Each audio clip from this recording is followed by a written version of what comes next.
on a cold winter morning by a quiet stream. He found a sack of food trapped under the ice.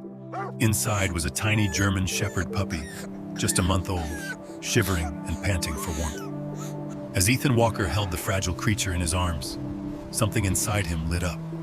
Sometimes the miracles that save us are the ones the world tries to throw away. If this story touches your heart, please help me reach my first 1,000 subscribers. Your support really matters. A pale winter mist drifted across Bozeman, Montana, the cold settling over the land like a long-held breath that refused to warm. Ethan Walker moved through that frozen quiet with the steady discipline of a man who had lived too long with ghosts. At 42, he had the angular, weathered face of someone carved by wind and war. Cheekbones sharp, jaw strong, a light stubble across skin marked by faint scars earned in dusty countries far from home. His blue-gray eyes, once fierce with purpose, now held a quiet fatigue, softened only when they rested on the loyal creature trotting beside him. Ranger, his 5-year-old male German shepherd, was a powerful black and tan dog with alert amber eyes and a deep chest, carrying himself with the unwavering focus of a trained working K9. The dog matched Ethan's stride with the confidence of a soldier who had never left the battlefield, and in many ways, Ranger had not. The dog had served with Ethan overseas and still bore the faint ridge of an old shrapnel scar beneath his thick winter coat. Ethan had put on his faded green military jacket, the one he wore even on days when the cold didn't cut this sharply, because it reminded him that he had once been useful. Ranger wore nothing but his own strength and an instinctive devotion carved into him through years of training, loss, and survival. The morning wind sliced across the Gallatin forest edge, carrying ice crystals that stung Ethan's cheeks, but he barely noticed. Routine was Ethan's anchor, the thing that kept his mind from drifting into memories that struck without warning. He had seen too many men die in the sand, too many dogs fall in his arms. Ranger suddenly stopped, body stiffening, ears snapping forward like arrows pointing toward some silent alarm. Ethan tensed instantly, old instincts firing awake. "What is it, boy?" he murmured, though his breath came out as a pale fog. Ranger stepped toward the creek, muscles rippling beneath thick fur, and let out a low sound, half whine, half warning. Ethan listened, at first hearing only the brittle crackle of ice shifting under winter's weight.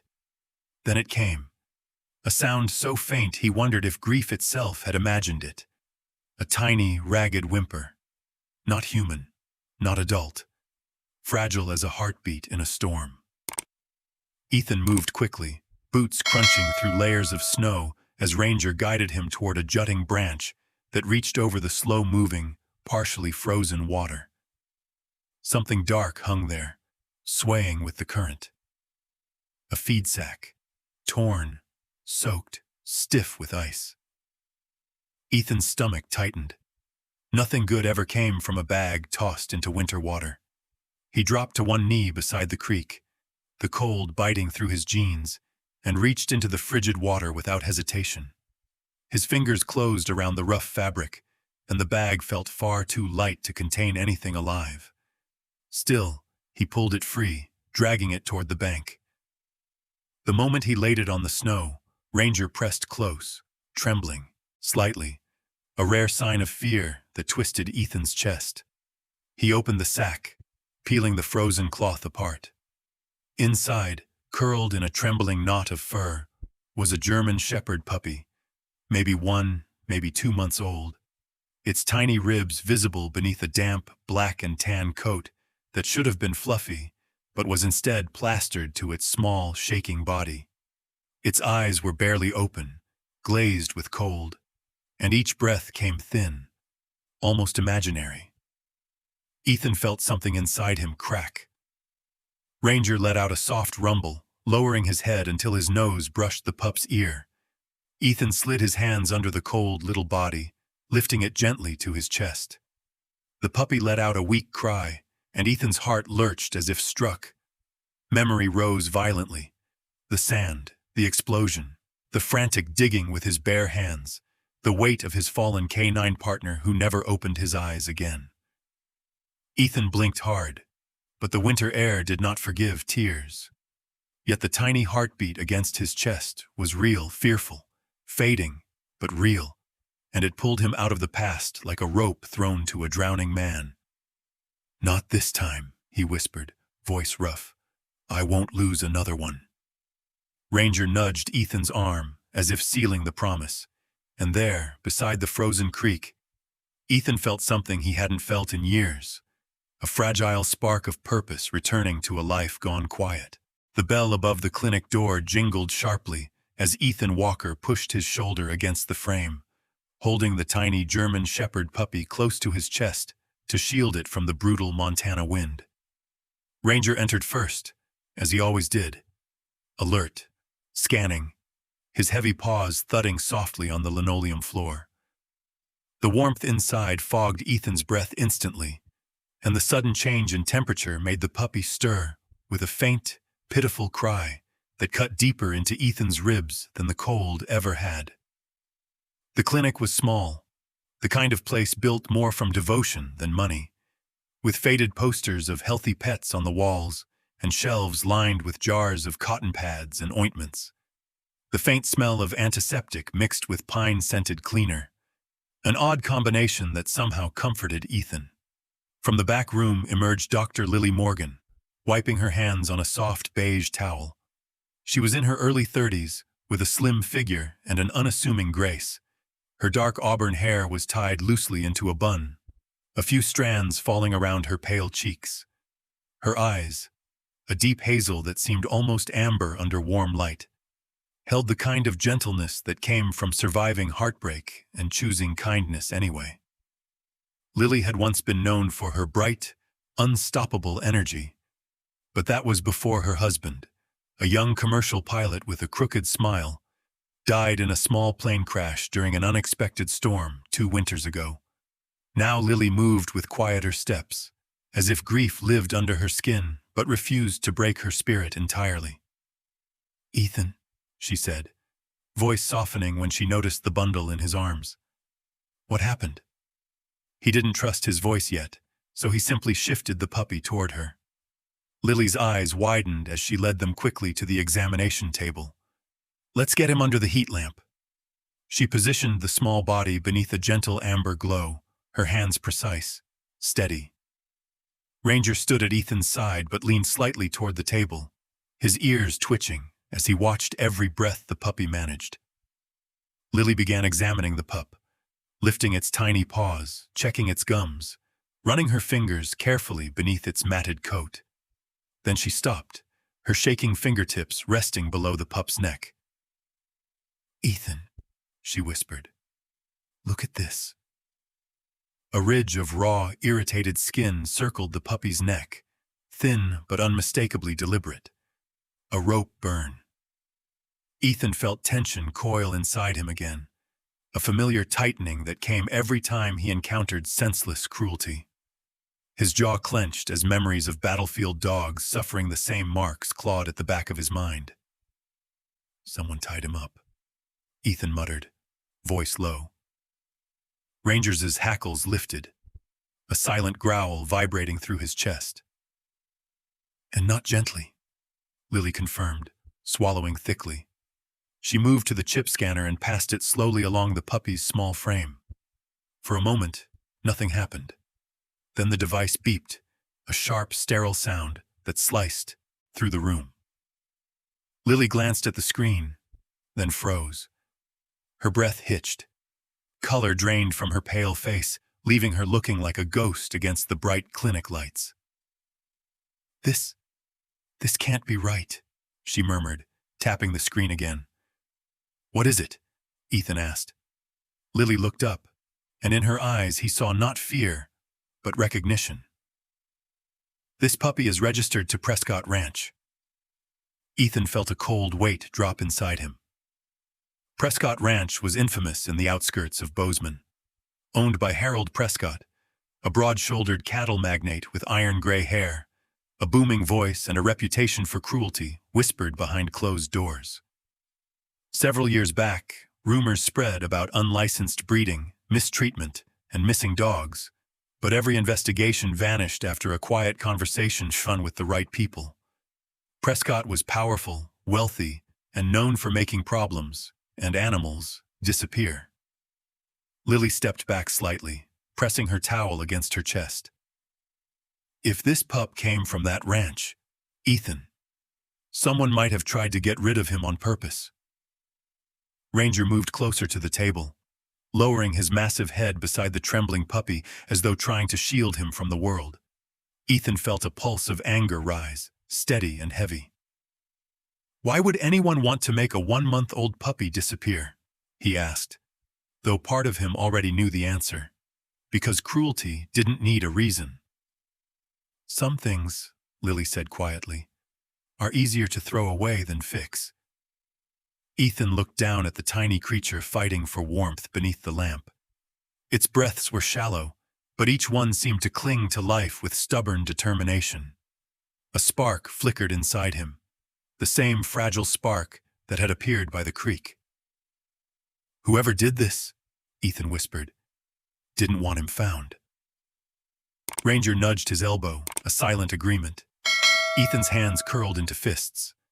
But he was found, and now he's not alone.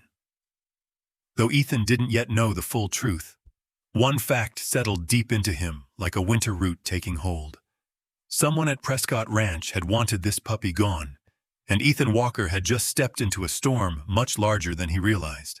Snow fell thick and slow that night, drifting across Ethan Walker's porch in soft white waves that muffled every distant sound.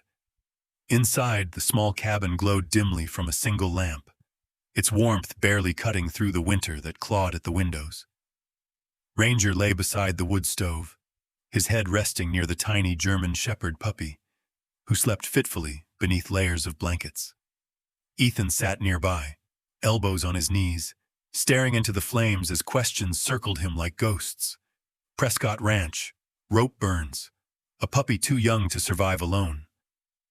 None of it added up. None of it felt accidental. A sudden knock struck the door. 3 hurried taps, fragile yet urgent. Ranger lifted his head instantly, ears perked, body tensing with the sharp alertness of a trained protector. Ethan rose, instinct returning like muscle memory. He opened the door cautiously. A young woman stood on the porch, trembling beneath a thin gray coat far too light for the Montana winter. Her dark brown hair was plastered with snow, strands clinging to her sharp jawline. She looked to be in her mid-20s, tall and slender, with pale skin touched by a natural rosy flush that now flickered between fear and determination. Her wide hazel eyes, red from wind and perhaps from crying, met Ethan's with a mix of desperation and guilt. "My name is Emma. Emma Prescott," she said, voice shaking. The surname hit him like a jolt. Prescott Ranch. Harold Prescott's only daughter. Ethan had seen her once or twice around town, a woman with an elegant posture but a quiet sadness, as if she were born into wealth but not comfort. Up close, the features that made her unmistakably a Prescott also made her seem fragile. Long lashes that framed exhausted eyes, a thin mouth pressed too tightly as if she'd been swallowing truths her entire life, and elegant hands that now trembled as though fighting cold and fear at once. Ranger stepped forward, placing himself between Ethan and the woman, not growling, but standing tall, evaluating. Emma flinched, but did not back away. "Please," she whispered, "I'm not here to cause trouble. I just need to know if he's alive." Ethan's throat tightened. "Who?" "The puppy," Emma breathed. "The one you found in the creek." Her voice cracked on the last word. Ethan studied her closely. Was this concern real or part of something more sinister? But the way her arm wrapped around herself, the way she rocked slightly on her heels as if bracing for pain, told him she wasn't faking. "He's inside," Ethan finally said. "Alive. Barely." Emma exhaled a shaky breath and pressed a hand to her chest, relief flooding her features. but that relief dissolved quickly into anguish. "My father. He'll come after him," she whispered. "He'll come after you too, once he realizes the pup survived." Ethan motioned her inside. The moment she entered, a mix of pine wood and warm air enveloped her, but she didn't relax.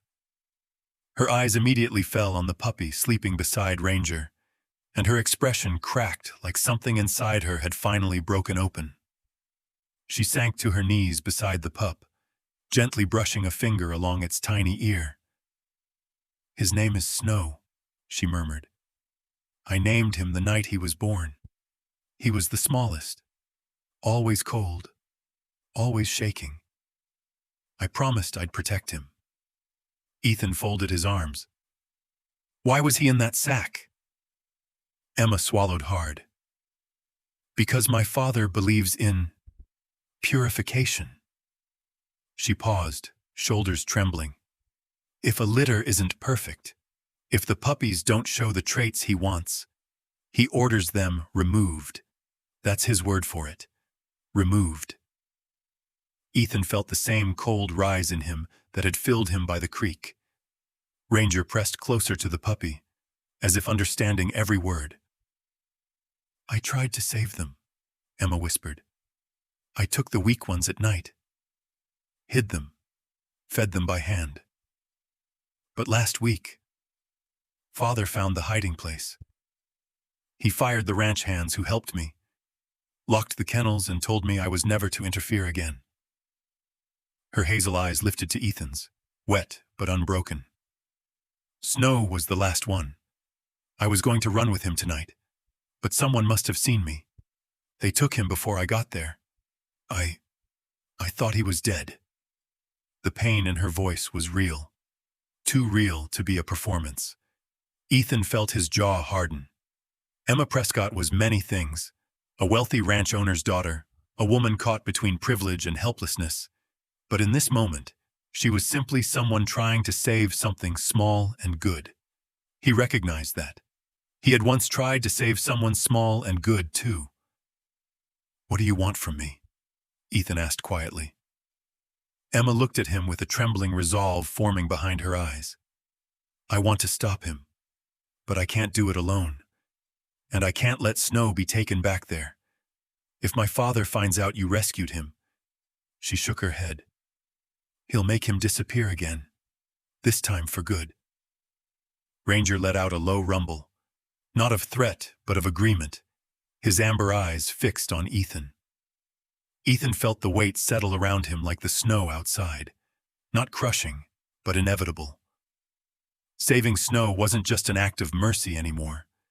It was stepping into a battle against a man who had long controlled the region with money, fear, and secrets. Ethan glanced at the puppy, then at Ranger, then finally back at Emma. In her eyes, he saw something he recognized far too well. Someone who had been trying to fight alone for too long. "This isn't just about a puppy," Ethan said. "It's about everything happening at that ranch, isn't it?" Emma nodded, tears glistening. "Yes. And if we don't act, more will die." And in that quiet moment, as Snow whispered against the cabin windows, Ethan Walker realized he had just stepped into a war. One he hadn't chosen, but one he could no longer walk away from. Snow hammered the darkness in relentless sheets as Ethan Walker steered his old truck toward the outskirts of Prescott Ranch, the wipers barely keeping up with the Montana blizzard. Ranger sat rigid in the back seat, his amber eyes glowing in the faint dashboard light. Body tense with a readiness Ethan knew all too well. This was the posture he once had before breaching enemy compounds overseas. Emma Prescott sat beside Ethan, wrapped in a thicker coat borrowed from him, her pale face lit by a mix of fear and resolve. She had braided her dark hair to keep it from blowing in the wind, but strands still clung to her cheeks. Despite the storm outside, sweat beaded faintly along her temple. Her father's land was the last place she ever wanted to return to. Earlier that day, Ethan had received a visit from Eugene Harper, the deputy sheriff and Ethan's closest friend since boyhood. Eugene was a tall, broad-shouldered man in his late 40s, with a square jaw covered by several days' worth of stubble and eyes that seemed permanently tired from years of dealing with small-town trouble that rarely stayed small. His sandy brown hair was streaked with early gray, and a scar above his right eyebrow hinted at the bar fight he once broke up and paid the price for.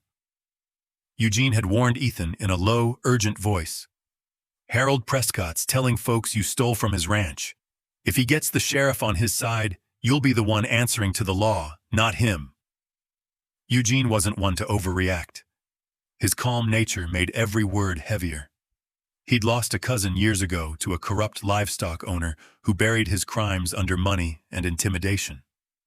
Prescott was cut from the same cloth, and Eugene wasn't about to let Ethan walk blind into the same trap. Now, as the ranch's shadowy perimeter came into view, Ethan felt the weight of what must be done solidify into something unshakable. They parked a quarter-mile away to avoid being spotted. Snow bit into exposed skin the moment they stepped out. Emma pulled her hood tight, her hazel eyes fixed on the dark outline of the ranch she once called home. Ranger remained low, his breath forming steady white clouds as he surveyed the terrain with military precision. The perimeter fence loomed ahead, tall, cold metal, yet familiar to Emma. "There's a weak spot," she whispered, pointing to an older section partially buried in snowdrift. Ethan lifted the fence slightly, just enough for Ranger to slip under. The big dog crawled through first, then circled back to guide them safely to the other side. Inside the property, silence ruled, smothered by the storm. The barns and kennels were huge, looming shapes in the dark, their outlines jagged against the snow. Ethan followed Emma to an old maintenance shed she claimed Prescott rarely checked. The shed door creaked faintly as they entered. Inside, old filing cabinets lined the walls. A battered wooden desk sat in the center, papers scattered as though someone had searched hastily before abandoning the room. Emma flicked on a small flashlight and began opening drawers with frantic familiarity. "Father keeps 2 sets of records," she explained quietly. "What he shows to inspectors, and the real ones." Ranger sniffed along the cabinets, then nudged one with his nose. Ethan opened it. Inside lay folders marked with dates, tags, and numbers. But some were more telling. Pages stamped discarded, unsuitable, and removed, all referencing litters of dogs. Emma's face drained of color. Ethan moved toward the older desk, noticing a locked box tucked beneath it. With a swift, controlled motion, he pried it open. Inside lay a small collection of USB drives, 2 memory cards, and a thin notebook. He flipped it open. The entries were short but unmistakable. Transactions, coded payments, references to special removal requests. Each line was evidence of intentional cruelty. Before he could close the box, Ranger stiffened. Footsteps. Heavy. Close. The shed door burst open. A tall man stepped inside. Harold Prescott himself, his silhouette unmistakable.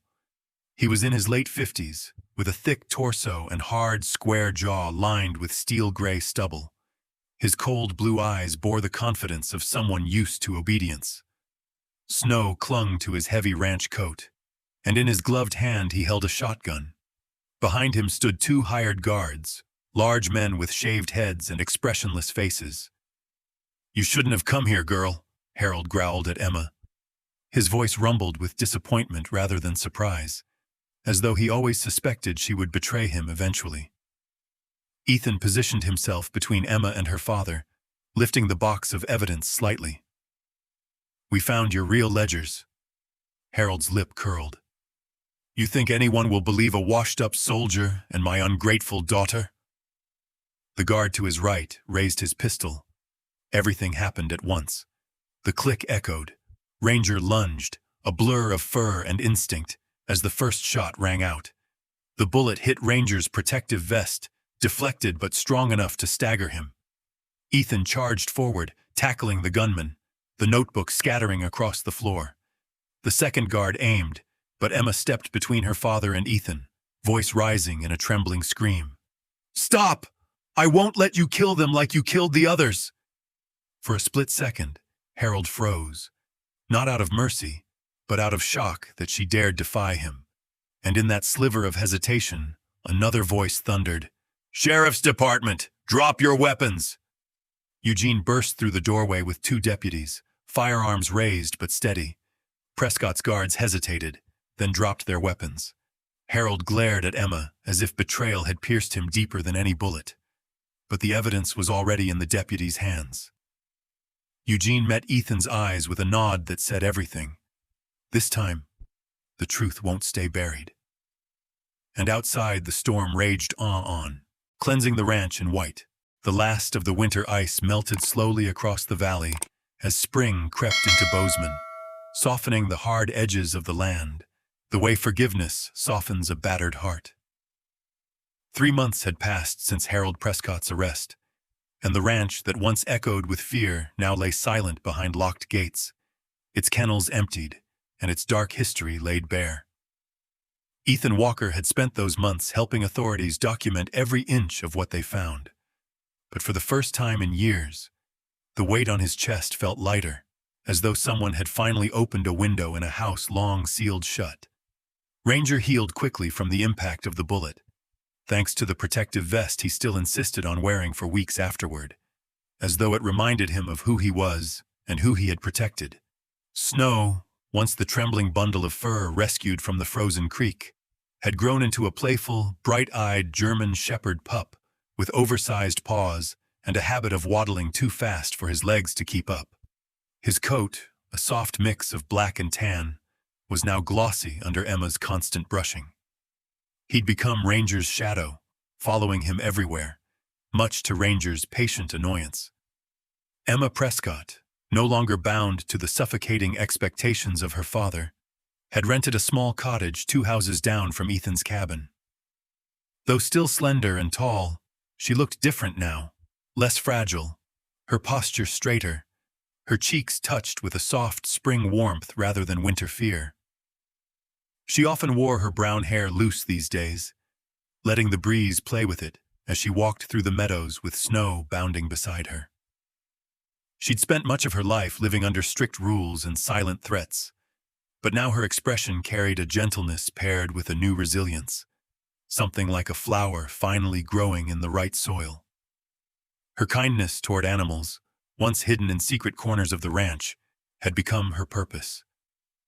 With Ethan's encouragement, she volunteered at the local animal shelter, quickly becoming known as the quiet woman, with steady hands and a heart determined to mend what the world broke. Ethan found himself changed, too. He still wore his faded green military jacket out of habit, but it no longer felt like armor. It felt like a memory he had finally made peace with. His rugged features, once tight with old wounds, had softened. The deep shadows under his blue-gray eyes had lightened, though the ghosts didn't disappear entirely. They rarely did. But now he shared them with someone who listened, someone who understood what it meant to fight battles no one else could see. Emma's presence brought a warmth into his cabin that had been missing for years, not because she tried to fill the silence, but because she never feared it. She simply existed beside him, steady and present, the way Ranger had always done. On one bright morning, the first truly warm day after the long winter, Ethan stood on the porch sipping coffee as the sun rose over the Montana mountains. Snow, still clumsy with youth, bounded through the meadow with wild joy, chasing a butterfly he could never quite catch. His tail wagged like a small flag of triumph every time he leapt, only to tumble into a puff of grass moments later. Ranger sat a short distance away, noble and calm, watching the pup with the steady gaze of a seasoned guardian.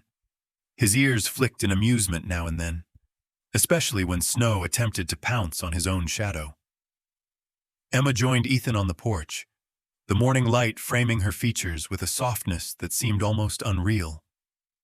She carried a cup of tea between her hands, blowing gently over the steam. Her expression was peaceful, but when she glanced at Ethan, something warm flickered there, gratitude, affection, and a quiet sense of belonging. Ethan felt that same warmth rise in his chest, surprising him with its gentleness. Emma stepped closer, leaning against the porch railing, her shoulder brushing his lightly. Ranger lifted his head, gave a short approving huff, then placed his chin on Emma's knee, claiming her as part of the pack. She stroked his fur with one hand, her other brushing lightly against Ethan's. They watched snow tumble through the field again. A little warrior who had survived the coldest cruelty and now danced in sunlight like he had been reborn. Ethan let out a slow breath, the kind that feels like a door finally opening. Some families were built from blood. Others were built from broken pieces that found each other in the storm.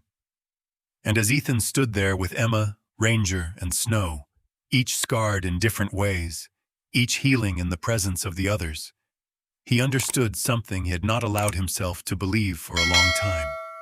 Family wasn't defined by where you came from, but by who stayed to fight beside you when the world turned cruel.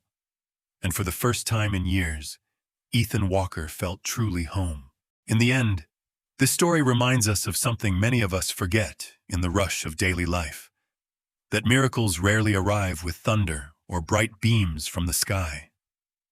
Sometimes they come in the shape of a trembling puppy saved from the snow, or in the quiet courage of people who choose compassion over fear. And I believe, truly, that God places these small miracles along our path not to test us, but to guide us back to the parts of ourselves we thought we had lost. If this story touched your heart, I invite you to share it with someone who might need a little hope today. Leave a comment, tell me where you're watching from, and if you believe in second chances, please consider subscribing to the channel. Every single click helps this community grow, and it means more than you know. May God bless you, protect your home, strengthen your heart, and remind you, just as he reminded Ethan, that even the smallest life can carry a message of love. And may his grace follow you through every ordinary day, turning even the coldest moments into something warm and unforgettable.